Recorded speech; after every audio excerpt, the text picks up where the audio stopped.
Russia's latest move in Ukraine has shocked the world, but what if I told you there's a hidden truth behind their strategy, one you're not being told in the media? Stick around, because what you're about to learn might change the way you see this war. When we turn on the news, we see one side of the story. The media tells us about the latest military actions, the death tolls, the political back and forths, but that's only part of the picture.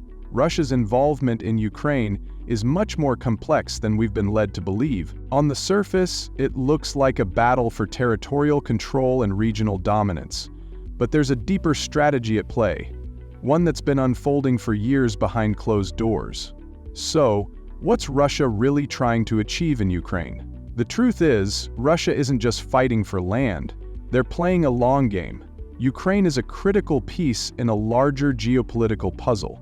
By destabilizing Ukraine, Russia aims to create a ripple effect across Europe, weakening NATO and testing the resolve of the West. But that's not all. Behind the military conflict, there's a powerful economic and energy strategy at work. Russia is using Ukraine as a chessboard to manipulate energy resources, control critical pipelines, and ultimately secure its dominance over Europe's energy supply. This is about power, and it's much more than just a military conflict. Let's talk energy. Ukraine sits at the crossroads of key natural gas pipelines that supply Europe. By exerting control over these routes, Russia can disrupt Europe's access to energy, destabilizing economies and making Western countries more dependent on Russian supplies. Russia is using energy as a weapon, and Ukraine is the perfect leverage point. By controlling the flow of energy, they can manipulate European economies and weaken their political cohesion. This isn't just a war for territory, it's economic warfare on a massive scale. But here's where things get really interesting.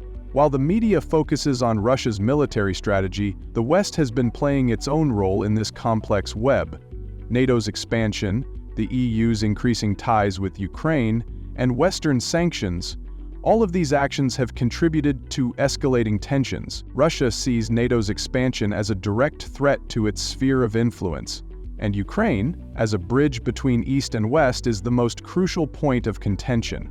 The West may claim to support Ukraine, but their own geopolitical moves are indirectly fueling this crisis. What you're seeing now is a battle of influence between two global powers, Russia and the West, and Ukraine is stuck in the middle.